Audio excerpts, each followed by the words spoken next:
कसं बघता ह्या सगळ्या घटनेकडे? खरं तर राज्यात कायदा सुव्यवस्था राहिली नाही आहे हे वारंवार अनेक घटनांवरनं सिद्ध होत आहे.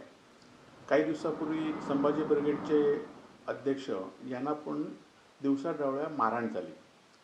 एवढंच नाही तर ज्या सर्वोच्च सभागृह या राज्याचं आहे त्या सर्वोच्च सभागृहामध्ये सुद्धा गेल्या 2-4 दिवसामध्ये एकमेकांना शिवीगाळ करण्याचा सुद्धा प्रकार चालू आहे. आणि आज तर पडळकर आणि आव्हाडांच्या समर्थकामध्ये मारहाण झाली आणि पडळकरांनी बाहेर येऊन सांगितलं की मारहाण झालेल्या विचारा किती लागलंय म्हणून. म्हणजे इतकी सत्तेची उन्मत्तपणा आज भारतीय जनता पार्टीच्या गृह खात्याच्या माध्यमातून या कार्यकर्त्यांमध्ये आलेली आहे. खरं तर आज विरोधी पक्ष म्हणून व्यक्तिशः तुमच्या विरोधात कुठली भूमिका घेत नाही, परंतु राज्यातील जनतेचे प्रश्न सोडवण्यासाठी विरोधी पक्ष म्हणून आम्ही सरकारच्या विरोधात भूमिका घेत असतो. परंतु ह्या भूमिकेला न्याय देण्याच्या ऐवजी जे विरोध भूमिका घेत आहेत त्यांना दिवसाढवळ्या मारहाण केली जाते आणि त्यामुळे राज्यात कायदा सुव्यवस्था कशी आहे.